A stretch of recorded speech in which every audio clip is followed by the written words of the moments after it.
사랑하는 성도 여러분, 지난 한 주 동안 평안하셨습니까? 오늘 4월 5일 우리 종려주일입니다. 아울러 우리 교회의 창립 41주년이 되어지는 그런 주일인데요. 아쉽게도 교회에서 함께 하나님께 예배 드릴 수 없어서 안타깝긴 하지만 오늘 하나님께서 각자 예배 드리는 여러분의 처소에서 그리고 우리 모든 성도들에게 큰 은혜로 함께하여 주실 것을 믿습니다. 오늘 하나님의 말씀 우리 시편 118편입니다. 시편 118편 25절 말씀, 구약성경 890쪽이 되겠습니다. 시편 118편 25절 말씀을 우리 다 함께 합독하도록 하겠습니다. 여호와여 구하옵나니 이제 구원하소서.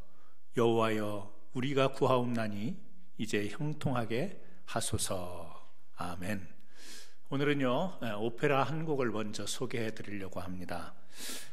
이탈리아의 베르디라고 하는 이 작곡가가 만든 곡인데요, 나부코라고 하는 오페라입니다. 이 나부코라고 하는 오페라에 히브리 노예들의 합창이라는 곡이 있어요. 이 나부코라는 말이 우리 성경에 나오는 이 바벨론 왕 느부갓네살 왕을 이탈리아식으로 발음한 것입니다. 이 베르디의 나부코, 그 가운데서 히브리 노예들의 합창이라는 곡인데요, 이스라엘 백성들이 이 바벨론의 나라를 멸망당하고 포로로 붙잡혀 가지 않습니까? 그 포로로 붙잡혀 가서 그곳에서 조국 이스라엘을 그리워하면서 간절히 그들의 어려운 상황을 구원해 줄 이 메시아를 바라는 그런 마음으로 이제 그들이 70년이라는 긴 세월을 보내게 될 텐데요, 이 오페라를 통해서 그때 이스라엘 백성들의 그 마음과 정서를 한번 느껴봤으면 합니다. 이 메시아에 대한 신앙이 이스라엘 백성들에게 본격적으로 시작한 때가 바로 이 바벨론 포로 시대였어요. 정말 어렵고 힘든 시기였을 텐데 바로 하나님께서 말씀하셨던 이 구원과 또 그리고 이 땅에 오시는 것에 대한 간절한 이 기대와 확망을 가지고 이 메시아 신앙이 싹텄던 때가 바로 이때였습니다. 오늘 이 오페라를 한번 들어보시면서 그들의 마음과 정서를 한번 같이 느껴봤으면 좋겠습니다. 자, 같이 한번 들어보시죠.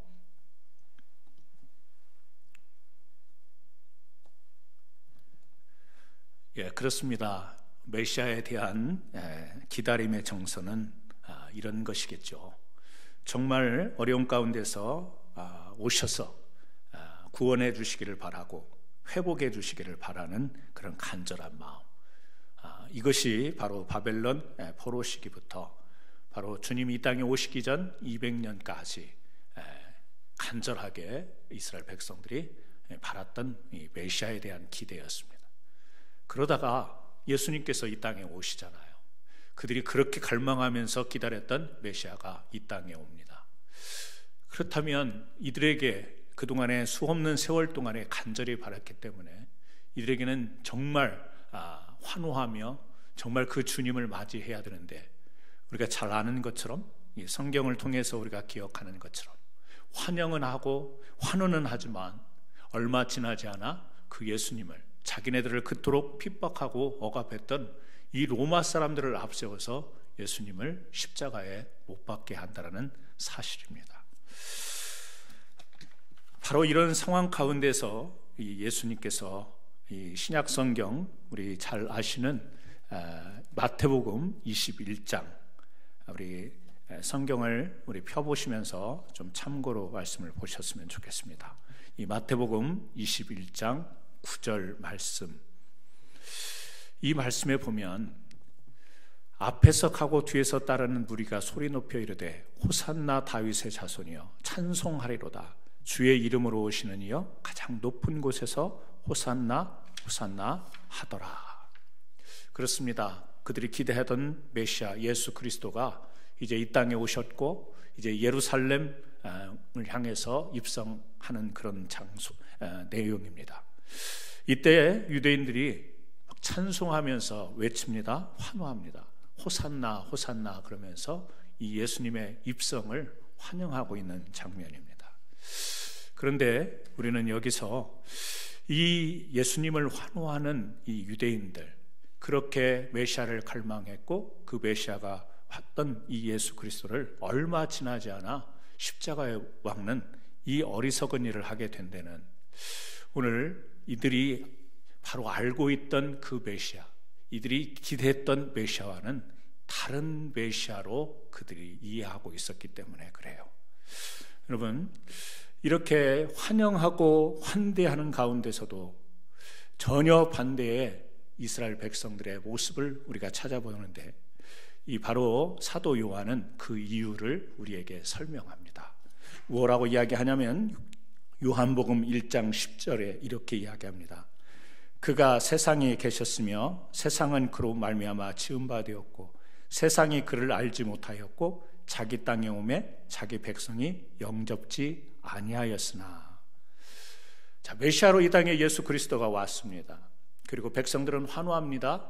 예루살렘에 입성합니다. 하지만 그 예수님을 십자가에 못 박습니다. 그 이유를 사도 요한은 그들이 바로 이 메시아를, 예수 그리스도를 알지 못했기 때문이라고 그렇게 이야기를 합니다. 무지이죠. 알지 못했던 무지입니다. 그러나 전혀 지식적으로 몰랐던 그런 무지가 아니죠. 여기서 알지 못했던 것은 바로 편견이었습니다.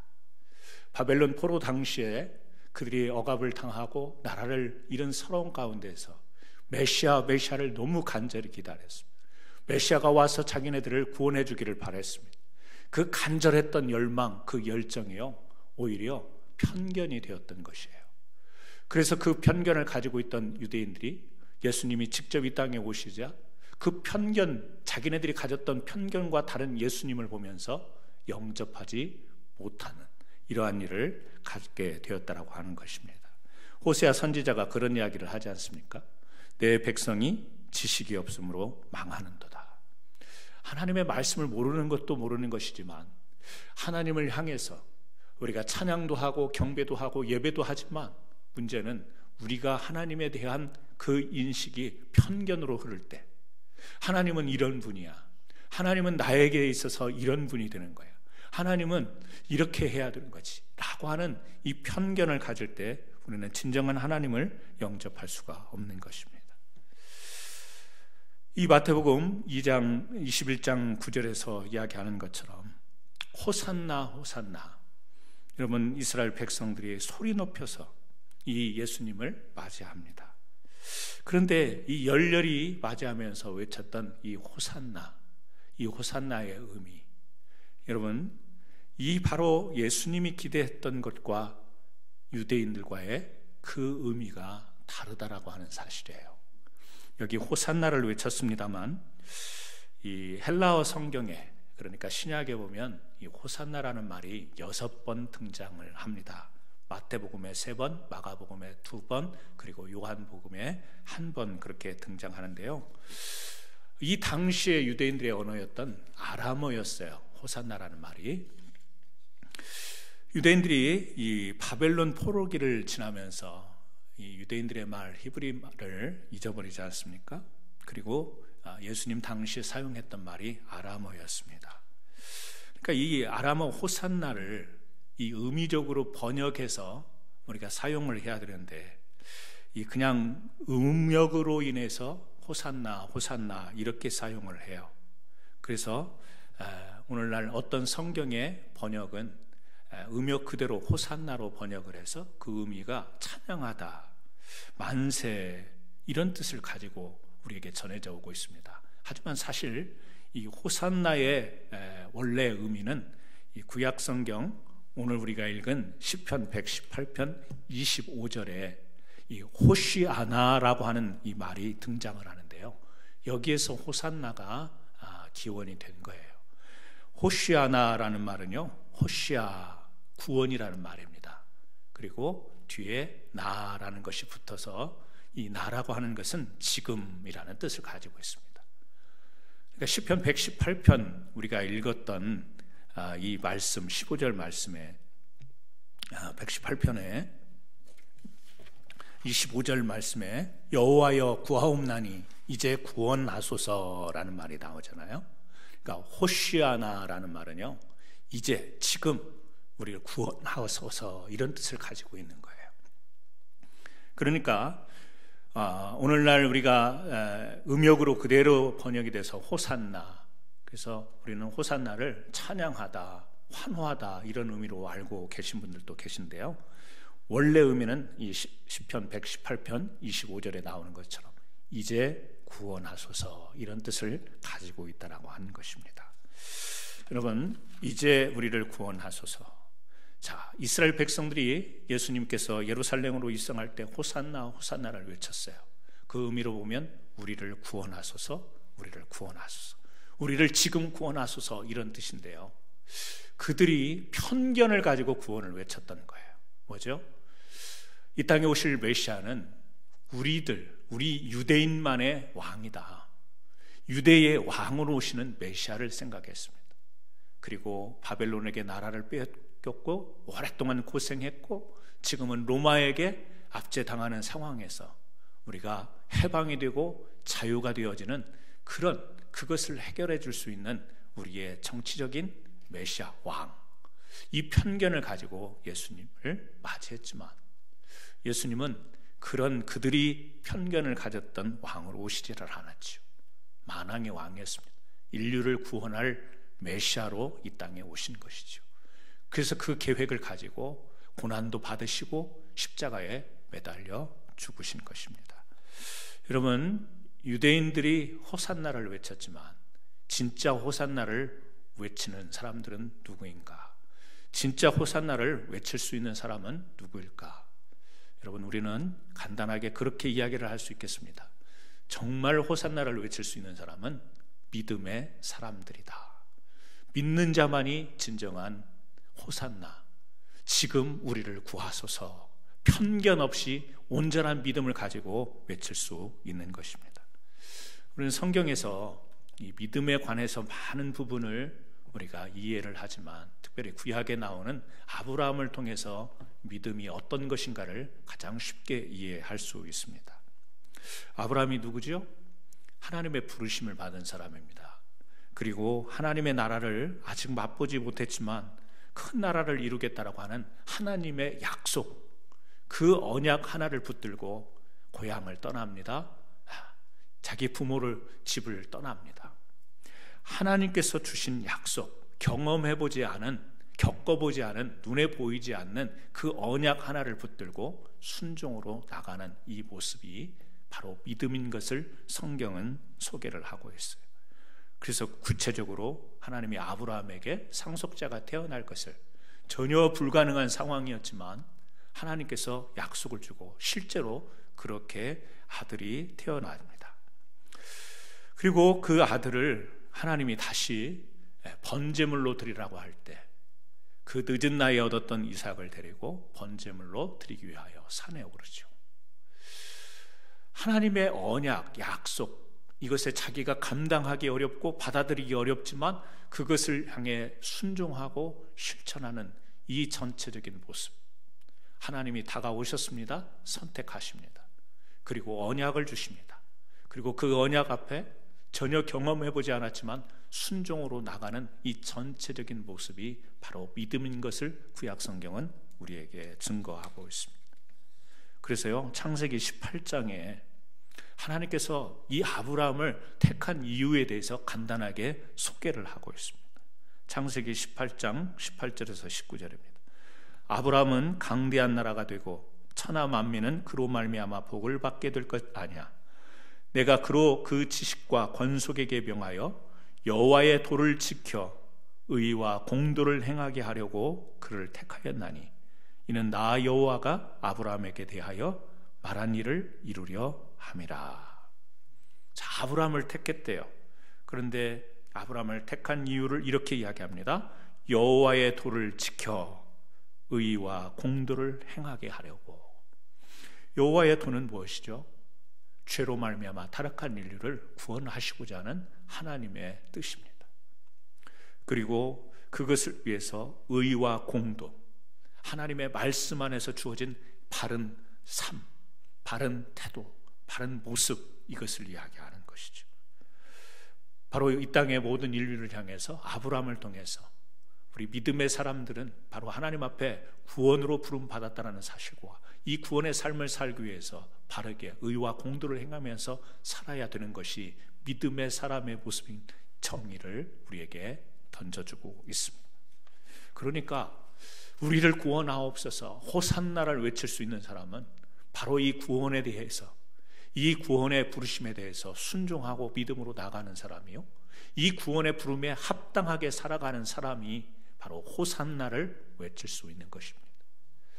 하나님을 찬양하고 예배하고 호산나를 외치지만 구원과도 상관없으며 하나님의 도를 따르지 아니하며 하나님께서 원하시는 기뻐하시는 삶을 살지 못하는 사람들이 아무리 호산나를 외치고 예배하고 헌신한다 할지라도 그것은 진정한 하나님에 대한 구원의 요소가 될 수 없습니다. 진정한 호산나가 될 수 없는 것이지요. 신약에 보면 삭개오가 등장하지요. 이 삭개오를 향해서 그 삭개오에 관한 스토리가 마무리되어질 쯤에 이런 말씀을 합니다. 누가복음 19장 9절인데요. 오늘 구원이 이 집에 이르렀으니 이 사람도 아브라함의 자손이미로다. 잘 아시는 것처럼 이 세리였던 삭개오, 정말 그는 나름 괜찮게 살았지만 이 마음속에 뭔가 허전하고 허망했던 이 삭개오가 주님이 오신다는 소식을 듣고 나무 위에 올라가서 그 주님을 사모합니다. 그때 주님이 다가오셔서 삭개오를 내려오게 하고 그의 집에 함께 가게 됩니다. 그런데 이 누가복음에서 그렇게 설명을 하는 거예요. 이 사람도 아브라함의 자손이다 라고 이야기를 합니다. 삭개오는 유대인이었을 것으로 그렇게 봅니다. 그리고 지금 예수님과 함께 예수님을 만나서 그의 집에 갔기 때문에, 함께 잠깐 머물렀기 때문에 이 사람을 아브라함의 자손이라고 그렇게 하지는 않았을 거예요. 그런데 왜 여기서 아브라함의 자손이라고 이야기를 하는가? 갈라디아서 3장 7절에도 이렇게 이야기를 합니다. 바울이 한 말인데요. 그런즉 믿음으로 말미암은 자들은 아브라함의 자손인 줄 알지어다. 삭개오를 포함해서 믿음으로 말미암은 자들이 아브라함의 자손이다. 그래서 우리도요, 믿음을 가진 우리도 영적인 아브라함의 자손이라고 그렇게 이야기를 하지 않습니까? 믿음을 가진 자들을 아브라함의 자손, 구약 성경에서 아브라함을 믿음의 사람으로 규정하면서 믿음은 이런 거야 라고 우리에게 보여줬던 하나님께서 이 신약의 삭개오를 통해서 그도 아브라함과 같은 믿음을 가진 사람이다 이렇게 이야기하는데요. 삭개오의 무엇을 보고 그렇게 이야기를 했을까? 믿음이 이런 것이다 라고 이 삭개오에게 구체적으로 설명된 것은 없습니다. 근데 그가 예수님을 만난 뒤에 즉각적으로 반응한 모습이 있었어요. 뭐였죠? 그의 재산을 사람들에게 나눠줍니다. 자기가 잘못한 것이 있다면 배상하겠다고 합니다. 4배로 갚겠다고 합니다. 지금까지 살면서 어떻게 보면 재산, 물질이 최고의 가치였을 거예요. 하지만 이 공허한 영적인 것을 해결할 수 없었던 이가 예수님을 만난 뒤에 그가 믿음이 생긴 것이죠. 믿음이 생겼고 이제 그 가치가 뒤바뀌어 버린 것이죠. 예수님이 최고가 된 것이죠. 그래서 즉각적으로 어떻게 해요? 그 도를 따르는 자가 의와 공도를 행하게 되는 것이죠. 바른 것을 찾아 회복하겠다라고 하는 실천이 바로 이루어지는 것이죠. 뭡니까? 믿음의 증거입니다. 믿음이라고 하는 것은 관념이 아니에요. 생각이 아니에요. 이렇게 믿어야지 이게 믿음이 아니라 바로 이 믿음을 통하여서 이 구원하신 주님을 보면서 나의 삶이 주님께 합당하도록 바뀌어지고 거기에 반응하는 것, 이것이 믿음이라는 사실입니다. 그래서 아브라함에게 대해서 우리는 그렇게 믿음을 찾아볼 수가 있는 것이고요. 그 신약의 삭개오를 통해서 믿음이라는 것이 이런 것이라는 것을 우리는 깨닫게 됩니다. 그래서 오늘 우리가 진정으로 호산나, 우리를 지금 구원하옵소서 라고 외칠 수 있는, 그 찬송할 수 있는 사람은 누구인가? 그것은 바로 믿는 사람이 호산나를 부를 수 있다라는 거예요. 유대인들 정말 메시아를 믿었습니다. 악망하고 기대하며 이 땅에 오신 예수님을 지금 영접하는 것 같습니다. 하지만 그들의 믿음에는 편견이 있었던 거예요. 그들의 믿음에는 방향이 잘못되어진 방향이 있었던 것입니다. 여러분, 바로 우리는 이 호산나의 의미를 알아야 됩니다. 우리를 구원하소서. 이 구원은 우리의 지금 당장 부딪힌 상황적인 구원만을 이야기하는 게 아닙니다.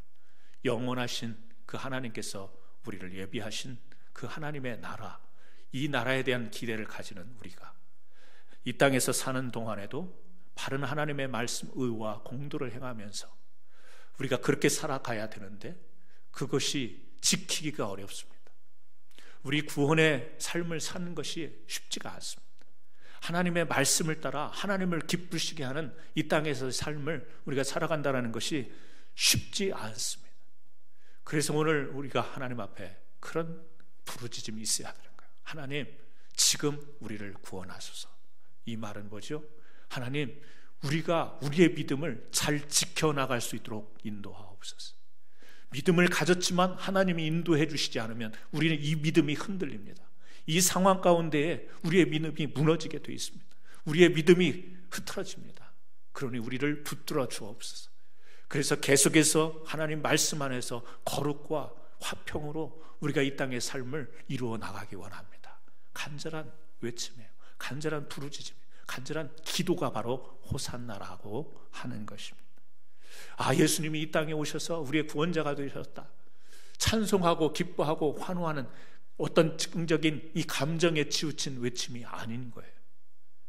과거, 현재, 미래를 향해서 계속해서 우리가 믿음으로 살아가는데 주님 이끌어 주옵소서, 인도하여 주옵소서. 이 간절한 기도가 바로 호산나인 줄 믿습니다. 그래서요, 오늘 우리는 이 호산나가 중단되어서는 안 되는 거예요. 오늘 시편 118편은 저자 미상으로, 작자 미상으로 나오지만 대부분 많은 신학자들은 이 시편을 다윗이 기록했을 거로 그렇게 주장을 합니다.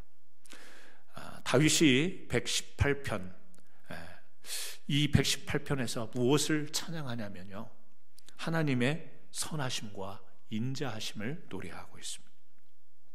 하나님의 선하심과 인자하심이 바로 자신을 여러 환난 가운데서, 어려운 가운데서 구원해 주셨음을 지금 노래하고 있는 것입니다. 그래서요, 이 어려운 형편 가운데 있을 때 하나님이 정말 나를 지켜주신 것처럼 지금 과거뿐만 아니라 지난날의 환난뿐만 아니라 지금 이 118편이 쓰여진 배경은요, 승리 후에 다 이기고 난 뒤에, 환난을 겪고 난 뒤에 평안해졌을 때 부르는 노래예요. 그렇게 우리가 보게 됩니다. 내용적으로도 그렇고요. 그러니까 문제가 있을 때 지금 나를 구원해 주셔서 이 말이 아니에요. 문제가 해결이 되고 안정이 되고 지금 싸움 가운데서 이기고 난 뒤에 뭐라고 하냐면 여호와여 구하옵나니 이제 구원하소서. 아니, 어려움 당할 때 이렇게 기도하는 거 아니에요? 지금 너무 힘드니까, 어려우니까 지금 제발 구원해 주세요. 이게 받는 거잖아요. 받는 어떤 문맥상 그렇게 돼야 되는 거잖아요. 근데 지금 뭐냐면 그런 위기 상황이 아니에요. 지금 그 환난의 상황이 아니에요. 환난을 넘어서서 안정된 그때 다윗은 어떤 기도를 하냐면 이제 구원하소서. 어떻게 보면 문맥상 안 맞아요. 그런데 다윗은 이런 하나님 앞에 기도를 하고 있는 거예요. 뭐죠? 일관되게 하나님의 구원과 일관되게 하나님께서 함께 하심을 간구하고 있는 모습입니다. 우리는 많은 경우 우리의 신앙생활 가운데요, 또 우리의 기도 가운데 이렇게 일관되게 이렇게 신앙을 또 기도를 유지하는 것이 결코 쉽지가 않습니다. 그게 어떻게 보면 더 자연스러운 일일 수 있을 텐데, 어려움 당하면 당연히 이제 나를 구원하옵소서, 이 기도가 절로 나오죠. 그러나 우리의 형편이 나아지면 이 환난 당할 때, 어려움 당할 때처럼 그렇게 우리가 이제 구원하옵소서 이런 기도가 잘 나오지가 않죠. 다윗은 이 호산나 이제 구원하소서 호시아나 이 말을요 항상 하나님 앞에서 기도문으로 사용을 했던 거예요. 우리 사랑하는 성도 여러분과 제가 바로 이와 같은 일관된 이 믿음, 일관된 신앙의 고백이 있어야 될 줄로 믿습니다. 어려울 때는 구하다가 형편이 나아지면 다시 자기 생활로 돌아가 버리는 이런 모습이 아니라 일관성을 가지고 우리 꼭 신앙적이고 영적인 부분이 아니어도 우리 뭐 생활 속에서 그런 거 경험하잖아요. 여러분들이 선호하시는 식당이 있지 않습니까? 좋아하는 레스토랑이 있지 않습니까? 왜 우리가 선호하고 자주 그 식당을 찾게 되냐면요, 그 식당의 일관성 때문에 그래요. 언제 가더라도 항상 그 맛을 유지하기 때문에, 언제 가더라도 그 서비스가 일관되게 유지되기 때문에 우리가 그렇게 선호하는 것 아니겠어요? 음식을 먹으러 갔는데요, 오늘은 이 맛이었다가 다음에 갔더니 전혀 다른 맛이고, 똑같은 메뉴인데 또 뭐 몇 달 있다 갔더니 또 전혀 다른 맛이고, 여러분 신뢰할 수 있겠습니까? 어떻게 그것을 우리가 선호할 수 있겠습니까? 식당 하나를 찾아도 일관되게 서비스가 제공되고 음식이 제공되어지는 것을 선호하는 우리들이에요. 하나님은 어떤 하나님인가? 주님은 어떤 주님인가? 창세기부터 요한계시록을 통해서 우리에게 보여주는 하나님의 모습은 일관되어진 모습입니다. 주님은 일관되게 우리를 사랑하시고, 주님은 일관되시게 우리를 향해서 같은 동일한 메시지를 주세요.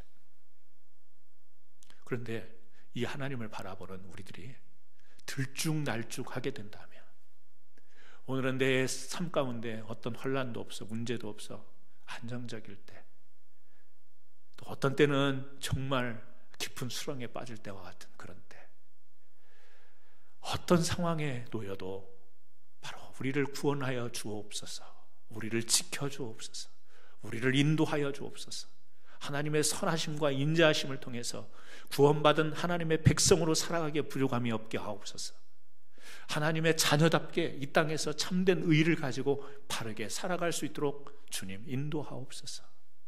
여러분, 이 기도를 우리가 일관되게 지켜나갈 수 있겠습니까? 그렇게 되기를 주님의 이름으로 축원합니다. 일관된 신앙을 유지하려면 두 가지가 필요하다고 이야기합니다. 하나는요, 부지런함이에요. 또 하나는 인내입니다. 여러분, 규칙적인 생활을 하는 사람을 보면 저 사람은 딱딱 시간을 지켜서 잘 규칙적인 생활을 한다, 이렇게 말도 하지만, 다른 말로 하면 그렇게 규칙적인 생활을 할 수 있는 사람들에게는 뭐가 따르냐면 부지런함이 따라가는 겁니다. 똑같은 시간과 일정한 그 시간과 그 규칙을 따라 행하는 게 결코 쉽지 않습니다.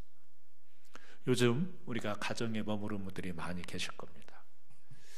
아마 가정에 머무르다 보면 아무래도 우리가 규칙적인 생활을 하기가 쉽지가 않습니다.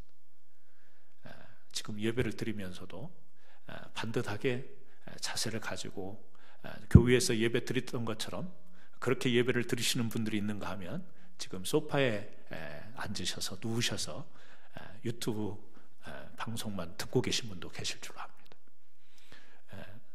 우리가요, 제대로 무엇을 규칙적으로 잘 지켜나가기 위해서는요, 꾸준하게 부지런하게 이것을 우리가 유지할 때 가능한 것이에요. 뭔가를 꾸준하게 한다는 것, 부지런함이 없으면 안 됩니다. 우리 믿음의 사람들은 이 부지런함이 있어야 됩니다. 히브리서 6장 11절에 이런 이야기를 합니다. 우리가 간절히 원하는 것은 너희 각 사람이 동일한 부지런을 나타내어 끝까지 소망의 풍성함에 이르러. 우리 소망 하나를 붙들고 믿음으로 살아가는 것도 부지런해야 이 믿음을 유지할 수 있다는 거예요. 로마서 12장 11절 너무 잘 아는 말씀이죠. 부지런하여 게으르지 말고 열심을 품고 주를 섬기라. 여러분, 우리가 하나님 앞에서 호산나 주여 우리를 구원하옵소서, 변함없는 일관된 고백을 하면서 귀한 신앙을 지켜나갈 때 여러분들이 부지런하여 이 신앙을 강건하게 세워나가기를 예수님이라고 축원합니다. 아울러서 우리가 이 일관된 신앙을 유지하기 위해서는요, 인내해야 됩니다. 히브리서 6장 12절에 믿음과 오래 참음으로 말미암아 약속들을 기업으로 받는 자, 이런 말씀이 나옵니다. 믿음과 오래 참음으로. 믿음이 너무 중요한 거예요. 믿음이 본질적인 내용이긴 해요. 근데 그 믿음을 지켜나가기 위한 우리들의 자세와 태도 중에 하나가 바로 인내라고 하는 사실입니다. 잘 참고 견뎌야 되는 거죠. 야고보서 1장 4절에도 인내를 온전히 이루라. 이는 너희로 온전하고 구비하여 조금도 부족함이 없게 하려고 함이라 라고 이야기를 합니다. 여러분, 오늘 또 우리는 하나님 앞에 우리 영적인 것과 더불어 우리 살아가는 상황을 놓고 주여 지금 우리를 구하소서, 진정한 호산나를 주님 앞에 부르짖어야 될 때입니다. 이 상황을 우리가 겪으면서 좀 지치기도 하고 두렵기도 하고 이 마음이 혼란스럽기도 하고 혼동되어지는 이 상황들을 맞이하면서 지금 우리가 이 어려운 시기를 보내고 있는데, 이 상황 속에서도 주님을 향한 구원의 외침이 일관되어지게 드려지기를 바라고, 또 이 상황을 믿음과 더불어 인내함으로 잘 견뎌서 이 땅에서뿐만 아니라 우리를 영원히 구원하실 그 주님 앞에서 우리의 신실하고 성실한 신앙이 값지게 빛나게 되기를 바라고 열매 맺는 신앙이 되기를 주님의 이름으로 축원합니다. 이스라엘 백성들 예루살렘에 입성하는 주님을 보고 호산나를 외쳤습니다. 하지만 그들은 편견된 생각을 가지고 호산나를 외쳤습니다. 정치적 메시아, 자기네들을 정치적으로 해방시켜줘야 될 예수로 국한하면서 맞이했고, 그 기대가 무너지자 그들은 즉시로 예수를 십자가에 못 박는 아주 엄청난 잘못을 행한 것을 볼 수 있습니다. 오늘 주님을 향해서 우리도 찬양하고 주님을 향해서 예배합니다. 하지만 여러분 삶에 어려운 일이 생기거나 환난이 있거나 고통이 주어질 때 그 호산나 외쳤던 그 부르짖음이 다시 절망과 낙담과 그리고 또 비난으로 뒤바뀌지 않도록 우리의 신앙을 이 아브라함을 통해서 또 삭개오를 통해서 주셨던 이 구원의 도, 이 신앙을 바로 붙잡고 또 이 땅 가운데서 부지런하며 인내하여 이 귀한 신앙을 일관되게 잘 유지할 때 우리의 모든 어려움 이겨내고 주님이 기뻐하시고 원하시는 그 뜻 가운데 머무르는 귀한 신앙으로 나가게 될 줄 믿습니다. 오늘 종려주의를 맞이하고 특별히 우리 교회 창립 41주년을 맞은 이때에 우리 교회가 계속해서 주님을 향해서 하나님 우리 교회를 통하여서 이 땅 가운데 구원을 선포하게 하여 주시고 주의 복음을 변함없이 일관되게 전할 수 있는 교회로 거듭나게 하여 주옵소서. 이 기도를 함께 해주시며 또 코로나 바이러스로 인해 어려운 시기를 맞는 이 시기 가운데서 여러분들이 믿음 붙잡고 잘 인내하여서 정말 주님이 주시는 뜻을 깨닫고 다시 한번 거룩과 온전함으로 우리가 회복할 수 있는 귀한 기회 되기를 예수님의 이름으로 축원합니다. 기도하시겠습니다. 거룩하신 하나님 아버지, 감사와 영광을 돌립니다. 오늘 저희들이 종려주일로 예배를 드리며 특별히 우리 교회의 창립 41주년이 되는 그런 주일인데 코로나19 바이러스 감염증으로 인하여 우리가 제한된 예배를 드리게 됩니다. 그럼에도 불구하고 하나님, 우리를 향하신 하나님의 사랑과 우리를 향하신 하나님의 뜻과 계획을 저희들이 깨닫게 하여 주시옵시고 신실하신 구원의 하나님 앞에서 온전히 우리가 우리의 신앙의 모습으로 하나님을 향하여 구원을 외치며 우리 구원을 베풀어 주시기를 간구하는 저희들의 예배가 되기를 간절히 소원합니다. 우리 사랑하는 성도들, 믿음이 있습니다. 오늘 하나님께서 주신 그 귀한 선물 믿음을 가지고 있습니다. 이 믿음을 붙잡고 하나님을 향해서 오늘도 변함없이 그 구원의 도를 찬송하며 영광 돌리며 또 그 구원의 은혜를 지켜나갈 수 있도록 하나님의 도우심을 간구하오니 주께서 은혜와 축복을 더하여 주시어서 이 세상 가운데서 흔들리지 말게 하여 주시고 우리의 믿음 하나님 편견에 이 가로막혀서 주님에 대한 신실한 믿음이 흔들리지 않도록 주께서 붙들어 주시기를 원합니다. 어려운 때를 우리가 지금 살아가고 있습니다. 환난의 때라고 말합니다. 하지만 하나님, 이 기간을 통해서 다시 한번 우리 자신들 영적으로 돌아보게 하여 주시고, 하나님이 진정으로 원하시는 삶이 무엇인지, 하나님이 기뻐하시는 뜻이 무엇인지를 발견하여 다시 한번 거룩으로 회복할 수 있는 온전한 기회 되게 하여 주시옵소서. 가정에서 예배드리는 모든 성도들과 오늘 또 건강에 어려움이 있는 우리 성도들, 또 영적으로 힘들어하는 우리 모든 성도들, 우리 자녀들까지 일일이 지켜주시고 주님의 품 안에서 오늘도 기쁨과 즐거움으로 이 하루하루를 살아갈 수 있도록 인도하여 주옵소서. 예수님의 이름으로 기도드리옵나이다. 아멘. 이 시간에 김도준 장로님 나오셔서 교회 소식을 전해 주시겠습니다.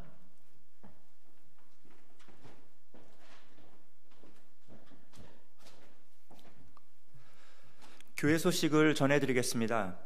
다음 주일은 부활주일 예배를 드리겠습니다. 비록 가정에서 부활주일 예배를 드리지만 부활의 영광된 예배가 될 수 있도록 이번 한 주 고난주간 동안 마음으로 준비하여 주시기를 부탁드립니다. 창립 기념 예배와 임직식은 추후에 하기로 결정하였습니다. 양해 말씀 부탁드립니다. 많은 성도님들께서 우편으로 헌금을 보내주시고 계십니다. 앞으로도 많은 협조 부탁드립니다. 교회 이전 관련 소식입니다. 교회 이전 클로징이 늦어지고 있는 이유는 교회 진입로 소유권에 대한 동의서가 늦어지고 있기 때문입니다. 동의서가 오면은 변호사를 통하여서 법적 검토 후에 클로징을 진행할 예정입니다. 지속적인 기도 부탁드립니다. 성도님 가운데 건강에 어려움을 겪고 계시는 성도님들께서는 당회로 연락을 주시면 감사드리겠습니다. 이상 교회 소식 전해드렸습니다.